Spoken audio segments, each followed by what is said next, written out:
I'll record here as well. Okay, so close your eyes again. See if you can do some imagining. Are you going sledding, or are you walking in the snow, or maybe making a snowman? All right, now I'm going to ask you some questions. You can open your eyes again. When you were doing your imagining, what were you wearing on your head? Do we wear something special in the winter when we go outside? We wear hats, right? So now what were you wearing on your hands? Yeah, mittens or gloves to keep them warm. What about on your body? What do we wear on our bodies when we go outside in the winter? A coat or a jacket, right?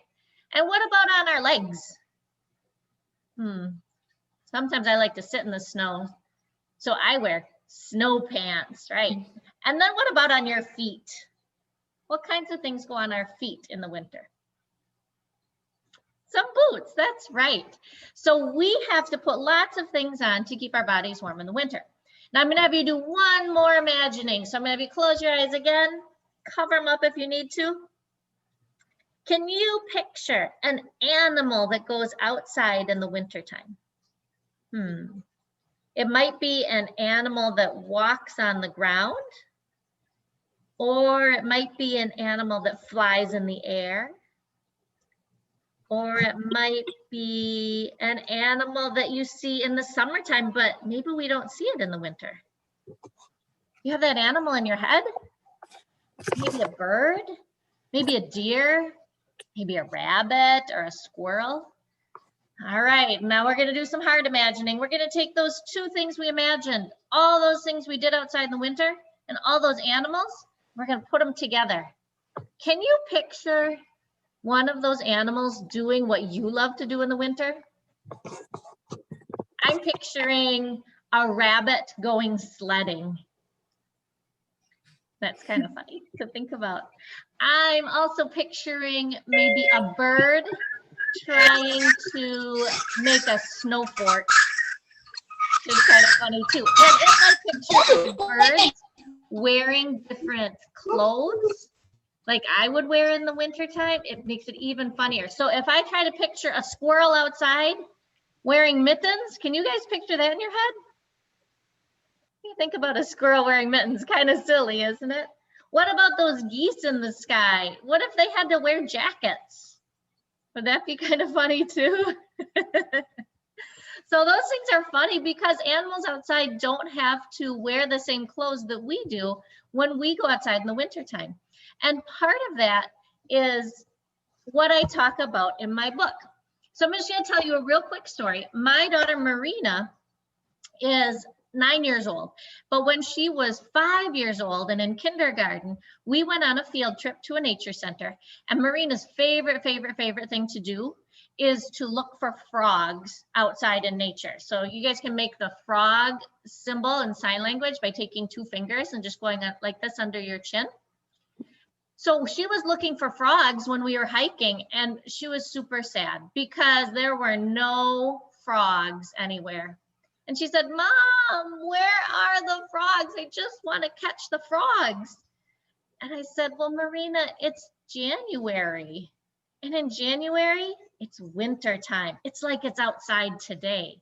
Tomorrow's actually January. So you can imagine what it was like outside." And she said, "Well, where did the frogs go?" And I said, "I have no idea. I don't know where the frogs go in the winter."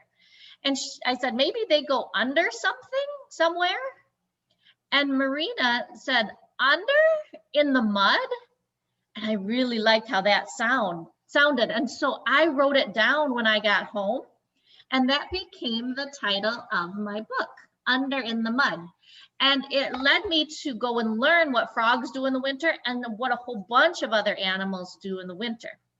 And so what I'm going to do is I'm going to read the book out loud to you guys, and we should have some time at the end for questions and some animals that I can show you at our center. So what I'm going to do is I'm going to share my screen.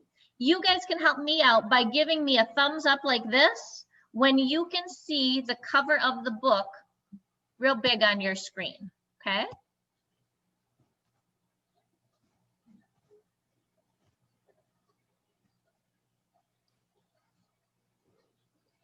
All right, I see some thumbs. Thank you very much. Okay, so I'm going to leave the screen just like this. I'm not going to make it full screen because then you can still see me and you can see the other people who are on here as well. This book is called Under in the Mud, written by Laureanna Raymond-Duvernell. That's my whole name. It's really long. Illustrated by Mara C. Williams. The illustrator is the person who drew all the pictures in the book. And this says, for Sierra and Marina, my mud monsters. So those are my two daughters, and they love playing in the mud.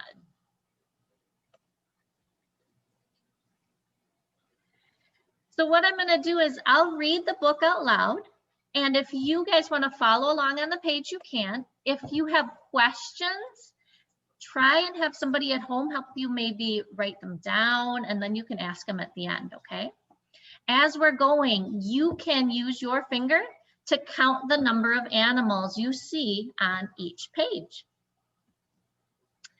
Under in the mud where the stream used to run, sleeps a frozen spring peeper, all alone, just the one. Spring, dreams the peeper, ah, spring, dreams the one, frozen in the mud where the stream used to run.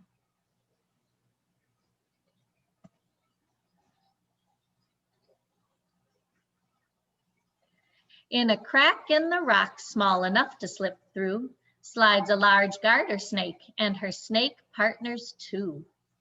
Coil, hisses the snake, we coil, hiss the two, so they coil all together in the rocks they slipped through. So if you're counting the animals on this page, you might notice that there's 1, 2, 3 snakes on the page. And that's because on every page, there's an animal who's kind of doing the talking, and then there's some more animals that are in the rhyme. So you have to be a little careful when you're counting. Now, I will say there are 3 different things that the animals in this book are going to do during the winter. And one of them is they might hide somewhere and rest during the winter. Does anybody know the word that we use to describe when animals slow down and rest in the winter? It starts with the letter H. Ha, ha, ha. Yeah, hibernation, right? They hibernate. So frogs hibernate all by themselves, and they turn their bodies kind of into a popsicle. They freeze solid. And then snakes gather together in big hibernacular, big hibernating dens, and they stay together in the winter.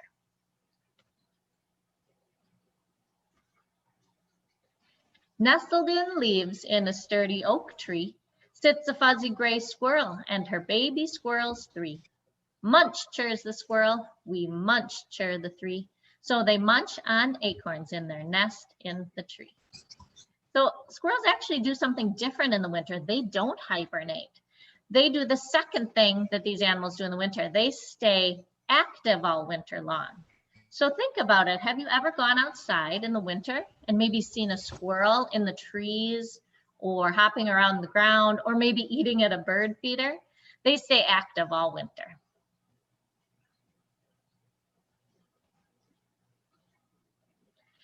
Deep beneath the ice in a pond far from shore floats a silent painted turtle and his turtle friends 4. Breathe, thinks the turtle. We breathe, think the 4. So they breathe still and slow in their pond far from shore. Turtles are pretty cool because they stay underwater. These kinds of turtles do all winter long.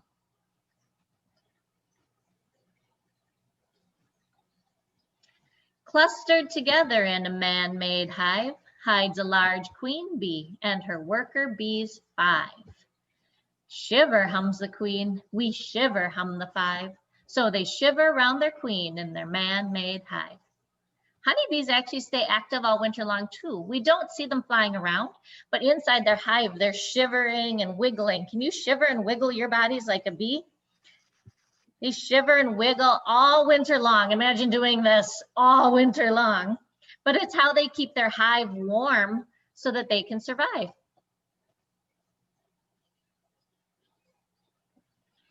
Swimming under ice to a den made of sticks live a mom and pop beaver and their beaver kits 6.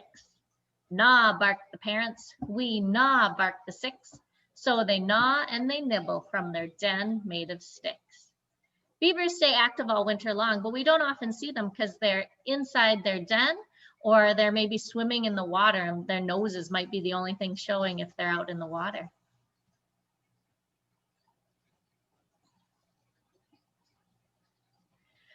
Up above the clouds, where the sun feels like heaven, flies a Canada goose and his goose family 7. Hurry, honks the goose, we hurry, honk the 7. So they hurry to the south, where the sun feels like heaven. Now I had a question for you. Are these geese resting their bodies and hibernating? They're not getting sleepy and tired. Are they staying active? Yeah, some geese stay active all winter long. We might see them even outside today in cornfields or maybe on a pond or something. But there's even some geese that do something different in the winter. They aren't hibernating, and these geese are active, but they're doing something special. Does anybody know the word for when animals travel somewhere warmer in the winter? It starts with an M.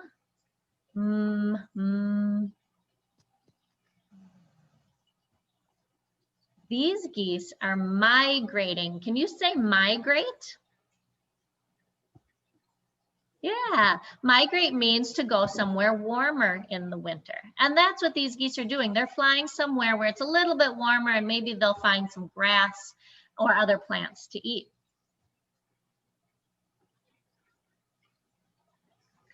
Over in the woods, in a nest built too late, rests a cold field mouse and her mouse babies 8. Huddle, cries the mouse. We huddle, cry the 8. So they huddle to stay warm in their nest built too late. So I know that you guys can probably see the mice on the page. Can you find all of the different mice on the page? But there's a different kind of animal on the page too. Can you see the other animal? Yeah, up in the corner, there's an owl or a hawk, some kind of bird of prey up there. And that's an animal that we call a predator. A predator is an animal who eats other animals. So this owl, in order to survive, is going to want to look for some food. We don't know if that owl is going to catch these mice. And we don't know if those mice are going to survive the winter, but that's how the owl helps survive the winter.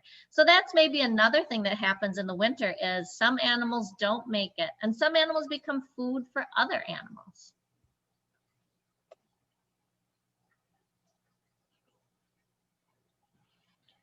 In a cave underground where the light would never shine, hangs a drowsy brown bat and his bat buddies 9. Snuggle, squeaks the bat, we snuggle, squeak the 9. So they snuggle down to sleep where the light would never shine. Now bats are kind of funny because depending on the kind of bat, they do different things in the winter. These are little brown bats and they hibernate all winter long. Some bats in Wisconsin do migrate to southern United States like Texas and New Mexico and Arizona. And some bats that live in tropical areas don't go anywhere at all. They just stay where they are and stay active all year long. Now, before I read this last page, let me give you a couple of fun facts about it. The illustrator actually asked me for a picture of my family to include on here. So on the wall, that's my mom and dad on the wall. And the other picture there is all of the cousins in our family. And so in the picture, she drew pictures of them. So this here is my dad reading a book to all his grandkids. And this is my mom kind of bringing in groceries. And you remember how I talked about my daughter, Marina, who loved to look for frogs wherever we go? That's her in the green sweater over here, sitting with one of her cousins. And my other daughter, Sierra, is here looking out the window. So it was neat that the illustrator did that. The other secret I'll tell you is all of the animals in the book are on this page somewhere. So while I'm reading it, see if you can find all of the different animals in the book. Relaxing by the fire in our cozy family den are my family and me and my best friends 10. Huga, I smile. Huga, smile the 10. So we relax in contentment in our cozy family den. The last page of the book, I won't read to you guys. Oh, sorry, before I turn the page, did you find all the animals? It's kind of fun to search for them, isn't it? The last page of the book has all the different animals in here and some fun facts about each one. Remember, I didn't know what these animals did in the wintertime when I started writing the book. And so this was my way to get to share all that information with the readers as well. What I'm going to do is I'll stop the screen share for right now. And if you guys have any questions, I can take those now. And then after that, I've got some animal friends to share with you. You guys have any questions about the book or about the animals?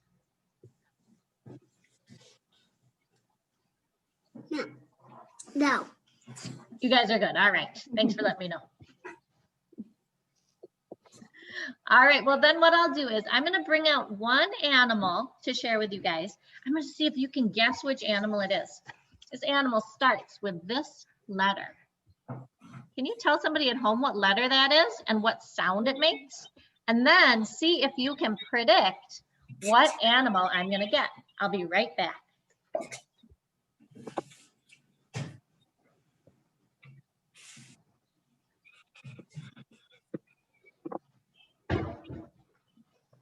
What letter was that? T. The letter T. Very good. All right. Did you predict what animal you think it might be? T starts with, or T makes the sound t, t, t. What sounds like that? Turtle. All right, are you ready? Here is first animal.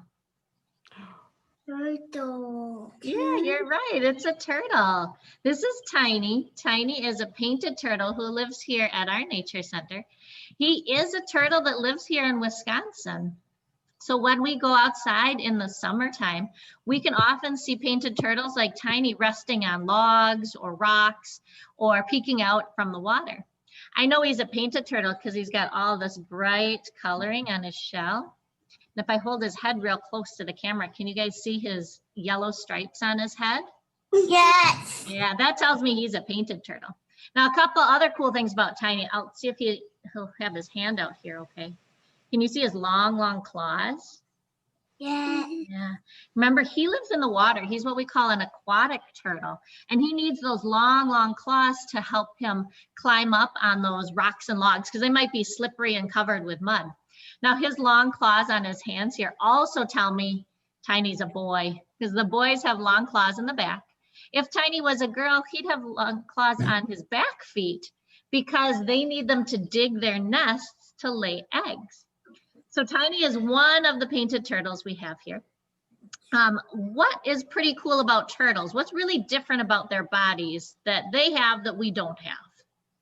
A shell. A shell, exactly. They have a shell on the top of their body and on the bottom of their body. And that helps protect them from predators because they can pull their bodies, turtles like Tiny at least, can pull their bodies all the way inside when they want to. The other cool thing is if you look at his back shell or his carapace, does it look real bright colored or is it kind of dark colored? Dark color. Yeah, and that's on purpose. This is his camouflage. And you guys might have heard the word camouflage before. That's what helps hide him in the water. So if I saw Tiny at the bottom of a lake or river, I might think, oh, that's just a rock. It doesn't even look like a turtle, especially when he pulls his head and legs in. Now, I don't know if you guys remember, but in the book, the painted turtles were at the very bottom of that pond, and they stayed underwater all year long. So I got a question for you. Painted turtles like Tiny breathe air. Can you see his nose there? Yeah, usually he goes to the top of the water and he breathes air, and then he can hold his breath when he's under. Do you think he can hold his breath all winter long and stay alive? No. That's a long time, right? And if he tried to breathe the water like a fish, if he tried to breathe the water through his nose and mouth, he would drown. Just like you and I, if we went in the water and tried to breathe through our nose and mouth, we wouldn't make it very long. So he's got a really special adaptation. Do you guys want to know what it is? It's a little bit silly and gross. Are you okay with silly and gross? Give me a thumbs up if that's cool with you. Yeah, okay, so Tiny in the wintertime, because there's ice on top of the pond, he can't go to the surface to breathe. He's down at the bottom holding his breath. You know what he does? He's got a special part inside his body that can breathe water. He can take oxygen out of the water, but he can't take it in through his nose and mouth. So guess what? I know. He breathes through his butt. It's a pretty silly fact, isn't it? They take water in through where they go to the bathroom, and there's a special part inside their body that allows them to take the oxygen out of the water and transfer it to their blood. And so that's how they stay alive. So turtles like Tiny have a really cool adaptation like that. Do you guys have any questions about Tiny before I put him back? No. Okay, we can say bye, Tiny. Bye, Tiny. Bye, Tiny. You guys want to see one more animal? Yes. Okay, so I'll see if you guys can guess this animal. This animal starts with this letter. Squirrel. See if you can guess what animal I'm going to take out that starts with the letter S. Squirrel. You don't know what I know. It's a squirrel. Maybe. What else starts with S? Skunk. Skunk. Starts with S. Skunk. What else could But I think it has to do if it was in the book. And there was no skunk in the book. I guess there's nothing. I'm good. No, I'm not.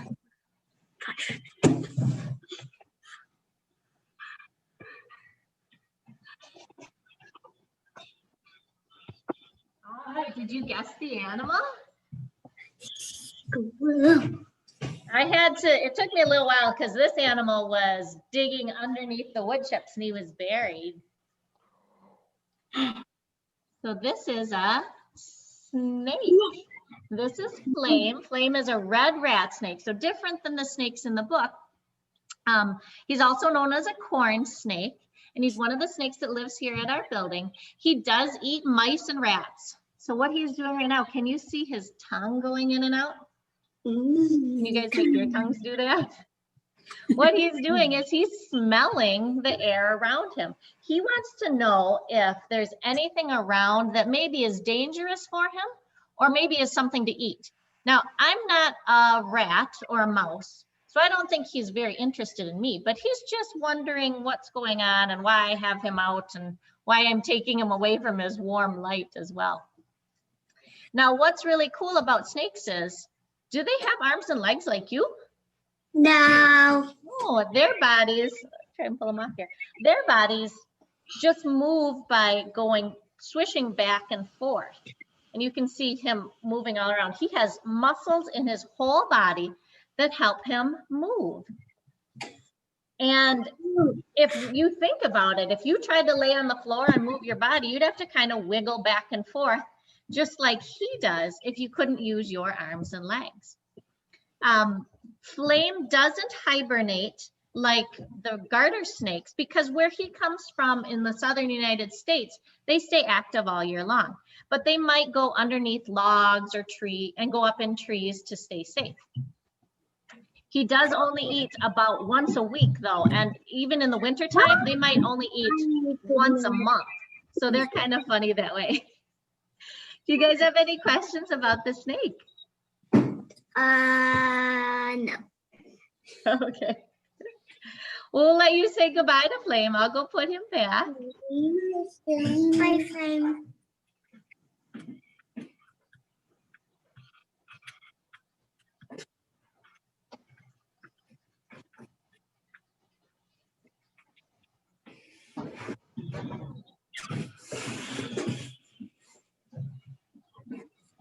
That might be all the time that we have for the book and the animals today, because I want to make sure that we don't just drop off of this Zoom call.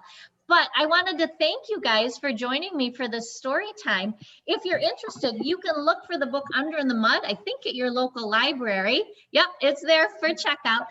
Or it is available online. Parents, if you're interested in purchasing it, it is available on Amazon, Barnes & Noble, wherever.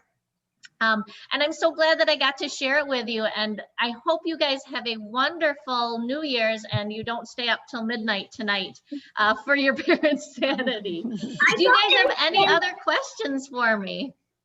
I am not going to sleep all night.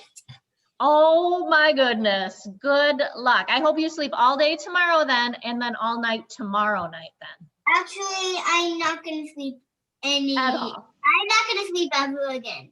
Oh boy. My guess is you're going to be pretty crabby.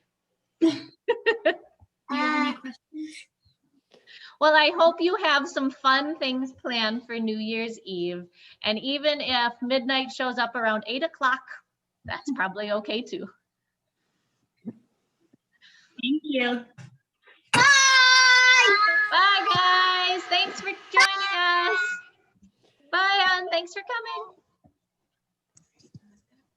Bye, Caleb and John, and bye, Lily Beth.